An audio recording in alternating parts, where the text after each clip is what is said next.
Greetings students, how are you? Hope you are all safe at your home. Please student follow all the precautions. So students, today our topic is collective noun. Collective noun मतलब समूहवाचक संज्ञा. समूहवाचक संज्ञा जैसा कि आपने अभी इसको हिंदी में भी किया है. So student, today we are discussing this topic in our English class. As you know, we already discussed this topic in our online class. Okay, so first of all, see the definition of collective noun. Collective noun describe group of things, people and animals. Collective noun मतलब समूहवाचक संज्ञा उस चीज किसी भी समूह को ही समूह के बारे में बताती है, चाहे वो किसी चीज़ों का हो, लोगों का हो या फिर जानवरों का हो. ठीक है. कलेक्टिव नाउन में आपको पता लगता है कि एक झुंड एनिमल्स का है, थिंग्स का है, पीपल का है. उसके लिए आपको पर्टिकुलर वर्ड को लर्न करना होता है. ठीक है. इट मीन्स अब आपको कलेक्टिव से ही समझ आ जाएगा कि कलेक्ट का मतलब है group. Okay, let's see some example. The fox a bunch of grapes. Fox मतलब लोमड़ी ने क्या देखा? अंगूरों का गुच्छा. अलग अलग अंगूर तो हम दिखा नहीं सकते, उसको डिफाइन नहीं करते, तो हम उसे किससे डिफाइन कर रहे हैं? Bunch. Here bunch is a collective noun. Bunch क्या है मेरा यहाँ पे? Collective noun. The next sentence, the sons brought a bundle of sticks. Sticks का बंडल है मतलब एक बंडल में बहुत सारी स्टिक्स का ग्रुप है. ठीक है, तो उसको हमने डिफाइन किया है बंडल वर्ड से. Then bundle is here a collective noun. Rohit gave her teacher a bouquet of flowers. Rohit ने क्या दिया? अपनी टीचर को फ्लावर का बुके दिया. ओके, तो बुके मीन्स बहुत सारे फूलों का गुच्छा. जो आपने देखा होगा कि उसमें रेड रोजेस का भी मिलता है, अदर फ्लावर्स का भी मिलता है, तो बुके देते हैं ना हम गिफ्ट में, तो वो उसको हमने फ्लावर्स को बुक के ग्रुप को हमने बुके से डिफाइन किया. Then bouquet is a collective noun. A swarm of बीज फॉलोइड हिम. स्वाम का मतलब है झुंड. ठीक है, मक्खियों का झुंड उसके पीछे लग गया, उसको पीछा कर रहा था. Then swarm is here collective noun. Mukesh is the captain of team. Mukesh अपनी टीम का कैप्टन है, तो टीम यहाँ पर कलेक्टिव नाउन है. तो here are some words I define, I tell you these are collective noun.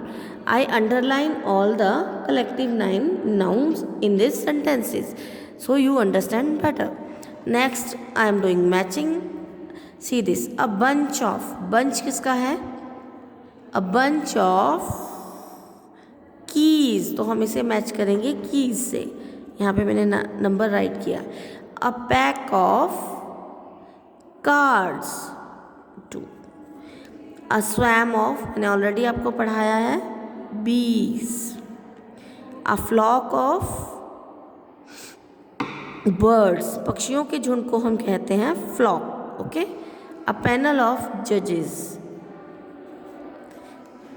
These are some example I tell you of the collective noun. Okay, so now I am going to display you a worksheet which you have to do in your English grammar notebook. See this worksheet. A dash of people. इसका answer क्या होगा? Group और crowd. People का हमेशा crowd, यहाँ answer crowd होगा. अ dash of cattle. Cattle मतलब पशु पक्षी. पशु पक्षियों की टीम नहीं, हर्ड होता है. जो पशु पक्षियों के ग्रुप को हम कहते हैं heard. A dash of student. Students का ग्रुप, यहाँ पे आप करेक्ट पे टिक लगाओगे. अ डैश ऑफ रॉबर्स. रॉबर्स का क्या होगा? Gang.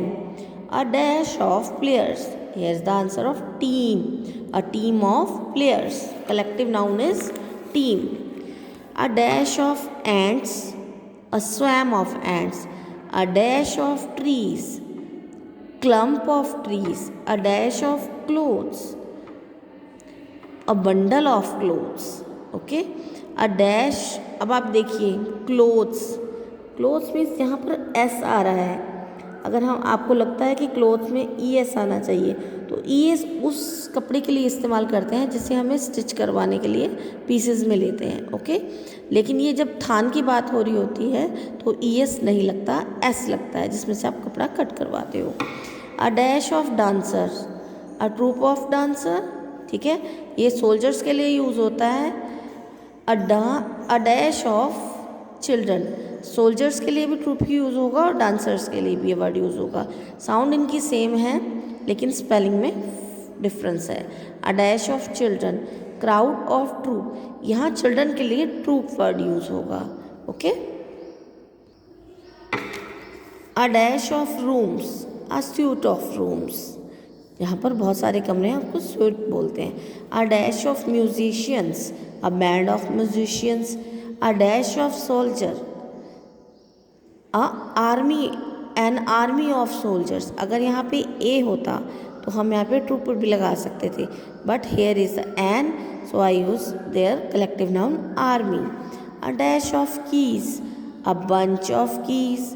A dash of sheeps, a fleet of sheeps. So student, this is your worksheet. I define you. So do it in your notebook. Thank you.